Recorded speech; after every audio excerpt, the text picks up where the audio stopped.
Here's number 4. Develop the ability to act. Take action. Not hasty if it isn't required, but don't lose much time. Here's the time to act.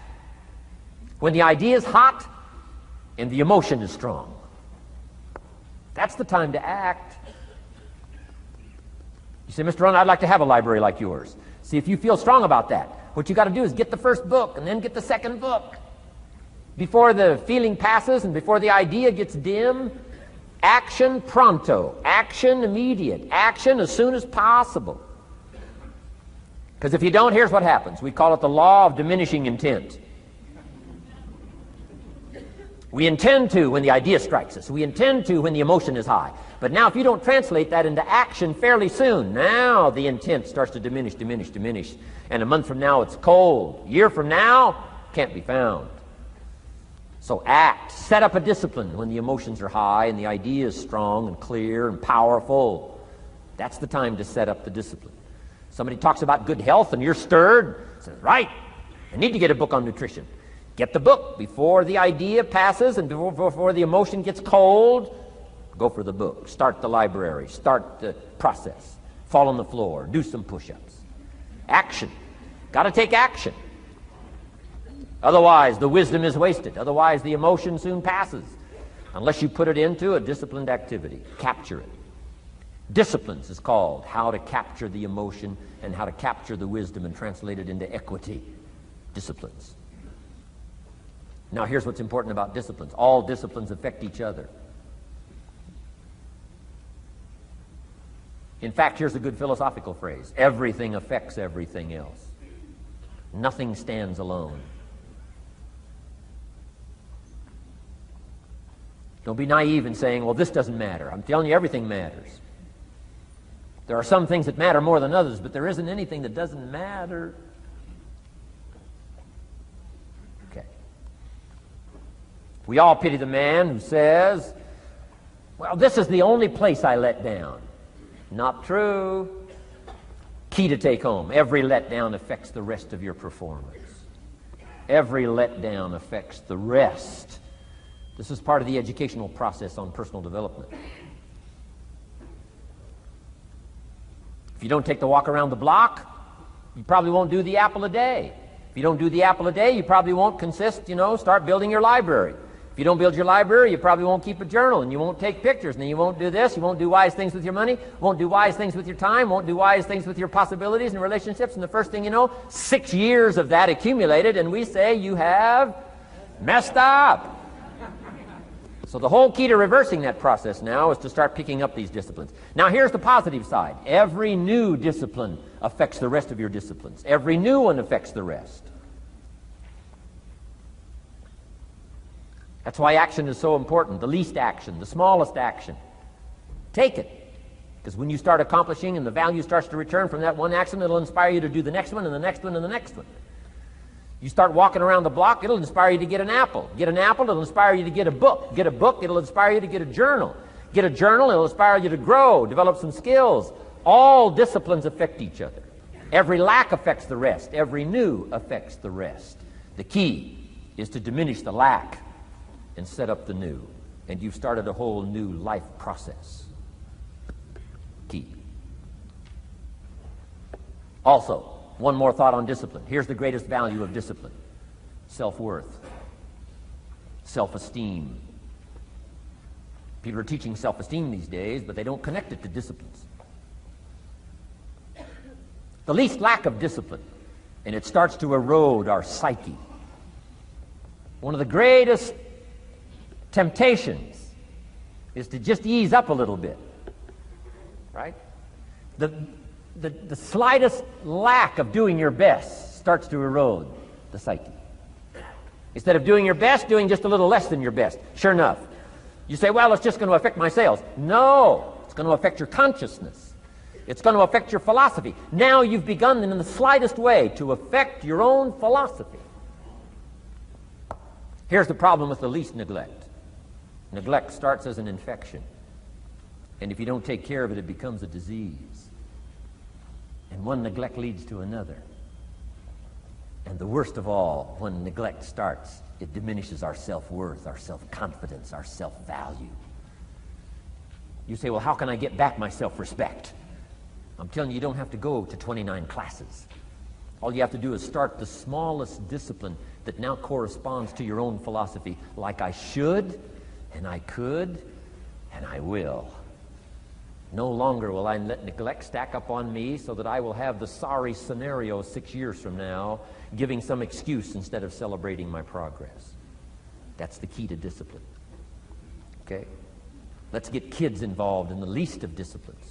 One more, and then one more, and then another one, and then another one, and then some more. And the first thing you know, you're starting to weave the tapestry of a disciplined life into which you can pour more wisdom and more attitude and more strong feeling, more faith and more courage. Now you've got something, a vessel in which to put it. And now the equities start to flow.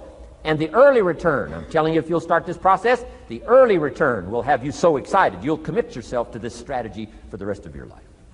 You'll never go back to the old ways. Join a new crowd. Join a new group. The disciplines to do it. Take action. I recommended the last time I was here the little book, Richest Man in Babylon, and I said I've lectured now to over 3 million people in the last 33 years, and I've recommended this little book to almost all of them, I think. Guess how many have actually gone and got this little book? Answer, very few. My best guess is 10%. Such an easy thing to do. In that last seminar, right, I suggested this little book, number one, is easy to find. Number two, it's easy to buy. The most you can pay for it, $6, $7, $8. You can borrow that from your kids. And number three, it's easy to read. It's in story form. That's why I use it for teenagers, teaching them how to be rich by 40, 35 if you're extra bright, much sooner if you find a unique opportunity. But if it's easy to find and easy to buy, and if it's easy to read, why wouldn't everybody go get it? We don't know. What do you know? You don't know. I don't know. Nobody knows. Here's how profound it is. Some do and some don't. Now here's the numbers. About 10% do.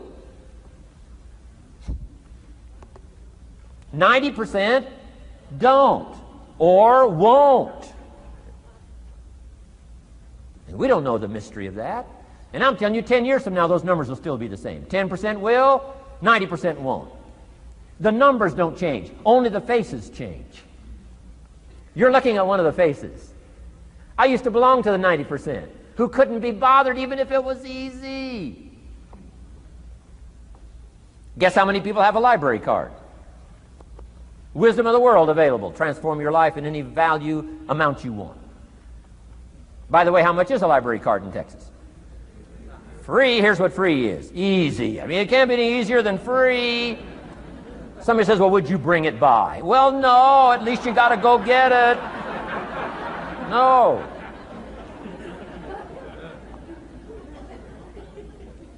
Wisdom of the world available. Transform your life spiritually, socially, personally, economically, and every other way. Teach you how to be rich and powerful and sophisticated and healthy, influential. How many people have a library card? Answer, 3%.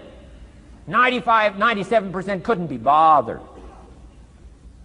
Guy specializes in happy hour, but he doesn't have a card. And now readily and quickly blames the government and blames his company and blames policy and blames the pay scale. When if he only knew, if he joined the 3%, here's my advice to you today. Walk away from the 97%. Don't talk like they talk. Don't act like they act. Don't go where they go. Don't specialize in what they specialize in. Throw away the blame list they cling to. Start you a new life.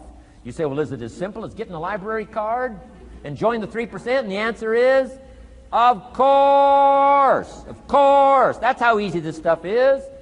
This is so easy. It's so simple. It's not complex. You don't need a 2,000-year-old guru. You don't need multi-track affirmations. I'm telling you, don't. Affirmation without discipline is the beginning of delusion. Key.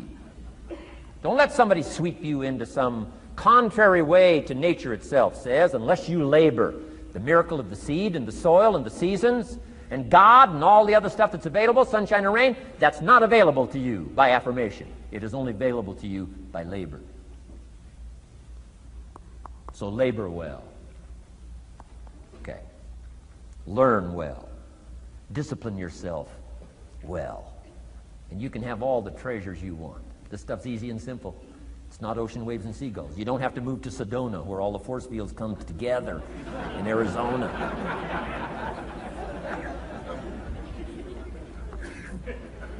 Let's teach our kids the simple ways to transform their health, number 1. Their economics, number 2.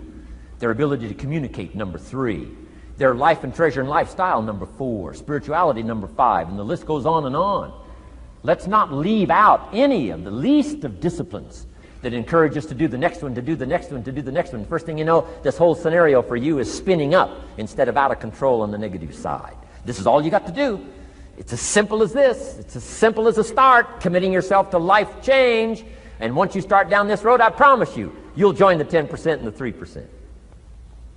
We're going to talk financial independence in just a little while. Guess how many people can retire from the income of their own personal resources when it comes time to retire? Answer, 5%. In the most independent country in the world, 95% are dependent, 5% are independent. Take charge of your own retirement. I'm telling you, if you take charge of your own retirement through personal development and all these skills we've taught today, plus what's coming up, financial independence, I'm telling you, take charge of your own retirement, you can multiply it at least by 5, maybe by 10, maybe by 20, maybe by 100. Let the government take care of it, some company take care of it, you got to divide by 5. Take charge of your own life, take charge of your own day, take charge of your own conversation, take charge of your own family, take charge of your own possibilities. And learn these skills, develop this kind of strategy, and I'm telling you, life will open up for you. Join the 3%. Join the 10%. Join the 5%. Walk away from the 95%. In our Leadership Weekend we teach, find out what poor people read and don't read it.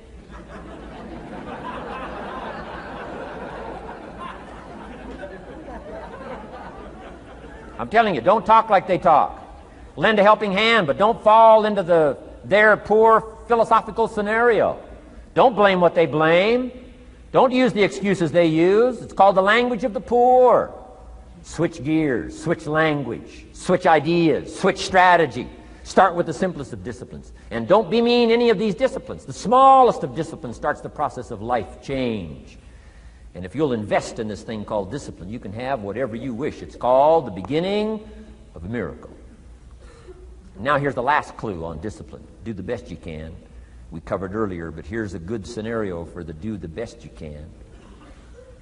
I've got a good question for you. Is the best you can do all you can do? And the answer is no. Strangely enough.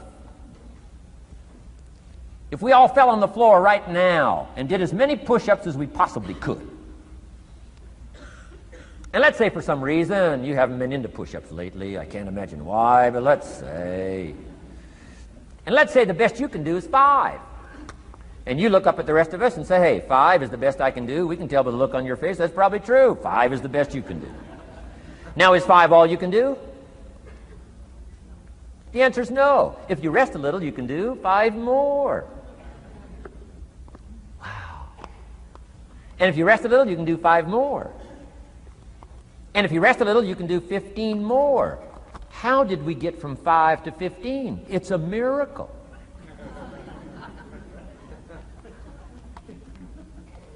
And if you rest a little, you can do 15. Rest a little, you can do 15. Rest a little, you can do 20. How did you get from 5 to 20? It's a miracle. Did you know you can keep doing that? Do a little more, rest a little, do a little more, rest a little, and finally get up to 50 push-ups? Is it possible to get up to 50 push-ups? Of course. How do you go from 5 to 50? It's a miracle. How do you get a miracle going? Number 1, do what you can. Don't leave out what you can, from writing a letter to your mother in Florida. Start cleaning it all up. 2, doing the push-ups. Go from 5 to 50. It's a miracle. Number 1, do what you can. Number 2, do the best you can. Here's number 3, rest very little.